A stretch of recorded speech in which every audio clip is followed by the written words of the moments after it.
तन्मय भट्ट हुए, मुनावर फारूकी हुए, तो वो लोग भी अपने कंटेंट में बहुत सारी चीज़ें यूज़ करते हैं जो कि टीनेजर्स पे थोड़ा बहुत बुरा इम्पैक्ट पड़ेगा। ये जो गाली गलौज वाले आतंकवादी है, इनको कलाकार में आतंकवादी कहता हूँ। पाले हुए कुत्ते जो भौंकते हैं, तो ये सब लोग पागल हैं। लोग अपने आप के अपने बाप के नहीं सके। अरे रे रे, थम जाओ। सबसे पहले बता दो ये बला आखिर है कौन?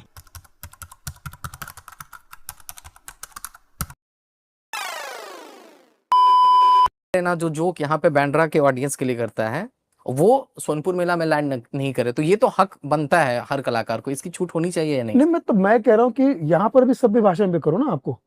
सोनपुर मेला में तो आप छोड़ ही दीजिए, आपको वहां तो पहुंच ही नहीं पाएंगे। चाहे कॉमेडियन को जेड़ हो, चाहे उन्हें कोई आतंकवादी कहे, चाहे उनके कोई फांसी क्यों न तोड़वा दे, मेन बात ये है कि सुनील पाल की 30K कब होंगी। तुम्हें मैं बता दूं ये आदमी चौथी फेल है, भले होगा नहीं लेकिन बातों से तो है। ये वीडियो भी उनके लिए बनाता है जो आज भी सेक्स चौदमपट्टी बोलते हैं। तुम इस वीडियो को लाइक और चैनल को सब्सक्राइब कर लो। मैं दिखाता हूँ आपको ओरिजिनल कॉमेडी जो ये अपने पॉडकास्ट में करके आया है। रतन नोरा अनफोल्डिंग टैलेंट में आया हूँ पूरा के पूरा।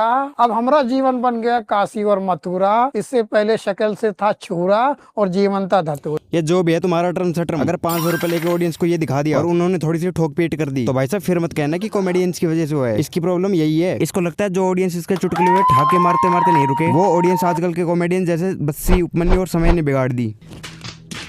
ये उन्होंने भाई साहब इंडिया में तो कॉमेडी नहीं होने देगा। इसका पॉडकास्ट भी क्यों ही हो रहा है, इसका कोई क्या ही ओपिनियन सुनेगा। मुझे शुरू में लगा ये ऐसा क्यों ह्यूमर है जो समझ में ही नहीं आ रहा, बाद में पता चला ये ऐसा ही है। हमें रहना रोस्टिंग करते हैं और स्टैंड अप करते हैं, लोगों ने बहुत पसंद कर रहे हैं। देखिए क्या है कि अगर गालियां ही देना अगर आपके परफॉर्मेंस का हिस्सा है तो फिर आपको कलाकार क्यों होने की जरूरत है। मेरे बिल्डिंग का वॉचमैन, उसको 10 रुपए के ज्यादा दारू पिला दो, वो आपसे अच्छी गालियां देगा और आपसे बढ़िया कंटेंट देगा। इसके हिसाब से समय पूरे शो में भैंचो ही करता रहता है। इस आदमी की फेस भी इतनी जेलसी है, एक प्लास्टिक सर्जरी की लेयर बन रखी है। शादी में वो नहीं होते वो रिश्तेदार जिनके छोटी छोटी बात पे चुरमुनी हो जाते हैं। हाँ बस याद ही दिला रहा हूँ, एक बार शक्ल देखो, ऐसा नहीं लगता किसी और कॉमेडियन को सुन लिया तो ये अंडी मंडी संडी चढ़ा देगा। इसको कोई गुटके की एड दिला के कम बैक करा दो, गुटके की एड में भी गुटका ही बनेगा।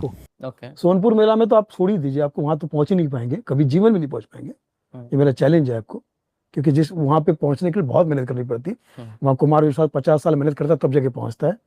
30-30, 20-20 साल की मेहनत है तब जाके वहां पहुंचता है। ये इतना आसान नहीं हो। हैबिटेट स्टूडियो नाजी ना सोनपुर मेला, जिन लोगों के बस की कुछ नहीं होता वो अपने आप को डिल्यूजन में रखने लग जाते हैं। एग्जांपल दूं, ये राजवीर सिसोदिया, इसका काम ही यही है, सुबह उठते ही 1-2 शादीशुदा जोड़े की कत्ल पतल की न्यूज स्टोरी पे लगा दी, तब जाके इसको चैन की सांस आती है कि हाँ भाई साहब शादी का तो जमाना ही नहीं है। अगर कोई न्यूट्रल ऑडियंस देख रही है वो तो समझ जाएगी। दिक्कत उनके साथ है जो इन्फ्लुएंसर्स को अपना बाप बना लेते हैं। क्रेजी छोरा फॉर रियल ने कहा है तो भाई सही होगा भाई। अरे भाई तुमको शादी नहीं करनी तो मत करो, हर साल होती है, लाख होती है, उसमें तुम्हें यही यूज मिलते डेली स्टोरी पे लगाने के लिए।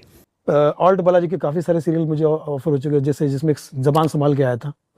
तो उसमें वो बहुत सारे कैरेक्टर होते हैं ना, तो उसमें मद्रासी का कैरेक्टर मुझे आया था। तो मैंने उससे कहा कि भैया गाली मैं नहीं दूंगा, बोले थोड़ा बहुत चलेगा, बोला नहीं चलेगा, मुझे नहीं होता। इसका कोई भरोसा नहीं है, ये 10/10 बेडी को रिजेक्ट कर दे। इसने तो मनोज बाजपेयी की एक्टिंग को रिजेक्ट कर दिया। ये खुद ऐसा सेलिब्रिटी है जिसको ऑडियंस नहीं जानती, लेकिन ये अपनी एक ऑडियंस को जानता है। मनोज बाजपेयी जो किरदार निभा रहा है वो किरदार गाली देता है, क्योंकि वो ओरिजिनल गाली देता होगा ना, तो ओरिजिनल में वो मरा भी है।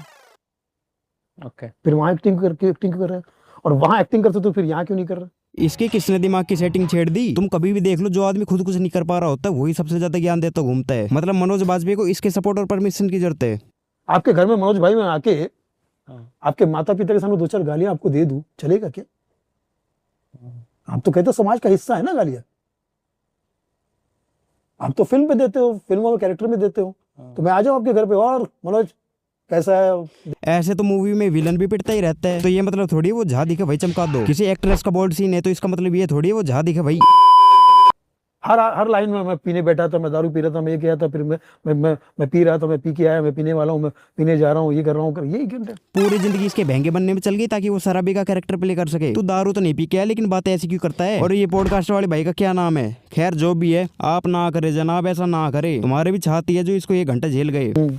और यही लोग हैं जो आपके बारे में ये बोलते हैं कि सुनील पाल साहब जो हैं वो 20 साल से एक ही तरह की कॉमेडी और एक ही तरह के जोक्स कर रहे हैं। जोक्स तो कर ही नहीं रहा, कर रहा होता तो चलता ना। कोई भी पॉडकास्ट उठा के देख लो, कॉमेडियंस को ही टारगेट करता रहता है। इसको बुलाते इसलिए कि कोई ना कोई बकचोदी कर जाए। इसके इंटरव्यू से किसी को कोई लेना देना नहीं है।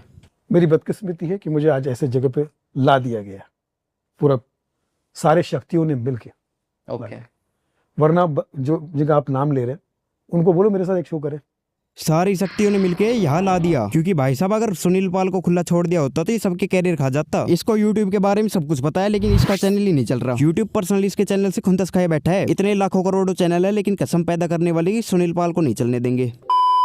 सेंसर ना होने का फायदा बहुत उठा रहे थे, ऐसी ऐसी वेब सीरीज बना रहे थे जो आप घर में नहीं देख सकते। अब ये तो किसने कहा तो उसे फैमिली के साथ बैठकर देख, ये तो बने ही नहीं फैमिली के साथ देखने के लिए। तुम्हारे क्या चूल है, हर चीज फैमिली के साथ ही करनी होती है। ठीक है, फिर वो मिर्ज़ापुर के जितने बदतमीज़ लोग हैं, मैं उनको बहुत नफरत करता हूँ। ऐसे तो ये सारी चीज़ें जो है ना बंद होनी चाहिए। ये भी एक पॉर्न है। पहले ये बताओ इसको कैसे पता पोर्न होती क्या है? ओ नहीं यार, डैनी डैनियल्स की मैं नहीं देखता। अरे यार उसकी पोर्न फैम। ओके तो भाई आज की वीडियो में इतना ही, और किसी को हेट देने की कोई जरूरत नहीं है। अगर तुम्हें देनी है मेरे कमेंट सेक्शन में दे लो। बाकी वीडियो अच्छी लगी तो लाइक और चैनल को सब्सक्राइब कर देना।